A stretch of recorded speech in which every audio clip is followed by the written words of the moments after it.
Women, the Untold Story from Genesis to Revelation, exposing patriarchal myths and misconceptions. The first time that I was presented with this idea of men's and women's roles, I remember I was in my early 20s, so it was quite a while ago. And someone brought the idea up of a woman pastor or priest. And I didn't say anything, but I thought, I am so conservative, and that is so wrong. That's what I thought. Now, if someone were to present that scenario to me today, can a woman be a priest, pastor, rabbi, preacher, whatever? Of course. Why wouldn't she? Now, what has changed between then and now is, back then, I let my culture define my right and wrong. Since then, because I've seen some things and thought, that just doesn't seem right, like that voice that you're giving me right now. So I studied the topic, and I have been enlightened, and I'd like to share some of the things I learned with you. So first we need to define our terms. Patriarchy, otherwise known as complementarianism. It's very popular. It is rampant. You've probably seen it if you didn't know how to put a label on it. But men lead, women submit to their leadership and follow. A system of male dominance. Women are subjugated. The social state characterized by the man, father, husband being supreme over the woman and children. Now, we're not talking about the patriarchs, Abraham, Isaac, and Jacob. Egalitarianism, coming from the word equal, would be on the other side. That's defined as without regard to gender, ethnicity, or class. People exercise their God-given gifts with equal authority and equal responsibility in church, home, and the world. That's from Christians from Biblical Equality. We'll talk about them later. Equality is God's original and best plan. Equally made in the image of God. Then God said, I missed my N. Let us make man in our image, according to our likeness, and let them, plural, rule. And God created man in his own image. In the image of God, he created him, male and female. He created them. They also have equal rulership, and God blessed them. And God said to them, be fruitful and multiply, and fill the earth and subdue it and rule over. So they're both given equal authority. Myth. We're going to be going through some myths and misconceptions here. So Eve was formed from a rib is a myth. The Strong's word is, I don't know how to say that, Tisla, translated 41 times in the Bible as side. The passage should read, then he took one of his sides. Allah, and 3 ribs were in his mouth is the true translation of Daniel 7. It's a whole different word for rib. Adam says, this is bone of my bones and flesh of my flesh. So we know it's just more than a bone. The popular rib origin of women is not mentioned anywhere in the Talmud. There's a teaching that I'm going to reference at the end of this presentation. I have a list of things that you can read, or places you can go for further information.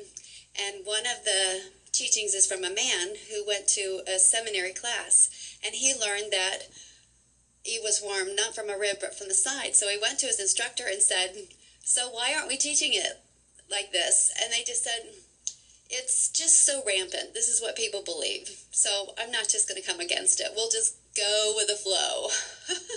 Ezer Kenigdo. And the Heavenly Father said, it is not good for the man to be alone. I will make him a helpmeet for him. So the word helpmeet in Hebrew is Ezer Kenegdo. Maybe you've heard it made reference at the wedding yesterday. So a helper corresponding to him in kind, or a helper even against him, especially if he's doing something wrong. And this is the breakdown. Helper is equally opposite or facing to. It's the Hebrew breakdown. Now, these are the passages, just a smattering of the passages that use the word Ezer, and usually they were used of God. So there's no subordination impression. God was my Azer and delivered me from the sword of Pharaoh. There is none like the God of Yeshurun, who rides the heavens to your Azer. Blessed are you, Israel, the Lord is the shield of your Azer. Come quickly, you are my Azer. Has the God of Jacob for his Azer. Like Eliezer, his name means God is my helper. So, some people get this impression that the helpmeet of Eve was to just support Adam in his mission. But that's not the case at all. It's not some subordination position. Myth, the fall was Eve's fault. There are many quotes from early Christian fathers that blame Eve for the fall of mankind. We're not going to get into all this history, but there's other resources that I'll reference at the end. Adam was to guard the garden.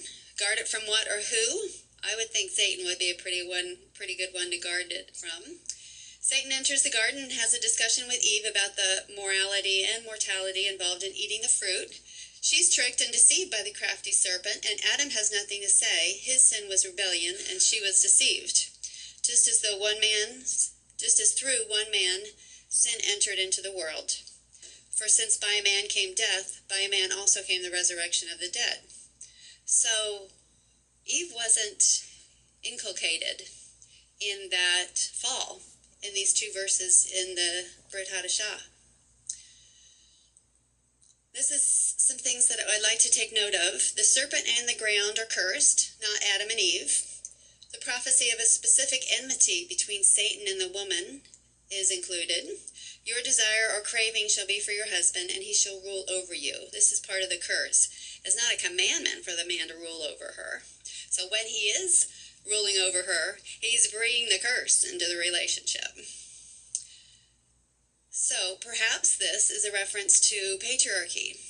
God drives man out of the garden, and it appears like Eve repented, but she followed Adam. In Hebraic writings, they say that Adam was expelled from the garden. Septuagint, which the early church used, said, "Thou art turning away to your husband, and he will rule over you." Common English Bible translation, "You will desire your husband, but he will rule over you." Okay, so now we're just going to go from Genesis to Revelation, and it's just going to be an overview. I'm not going to keep you here for days. Miriam, she was a co-leader with her two brothers. "Indeed, I brought you up from the land of Egypt, or Mizraim, and ransomed you from the house of slavery, and I sent before you Moses, Aaron, and Miriam." Now you have to go all the way to Micah 6:4 to get Miriam included. In fact, it seems like whenever I hear about the leadership of the Israelites, they just say Moses and Aaron. And I always want to say, what about Miriam? Because she was one of the leaders. And the way you remember this, where this is located, is the popular verse, "He has told you, O mortal one person, human people, what is good." It's in Micah 6:8.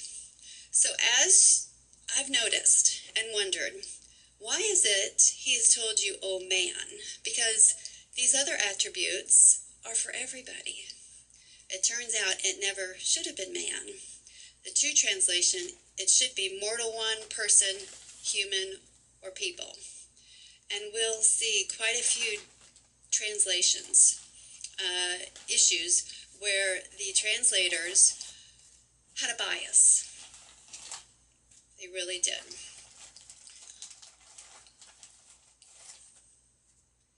Myth, the man is the woman's covering. This is audience participation. Name the 5 women or groups of women that covered Moses' life to such a degree that they actually saved his life. We need 5. His wife Zipporah, that's the last one. His mother, Jochebed. His sister, yes, Miriam, 3.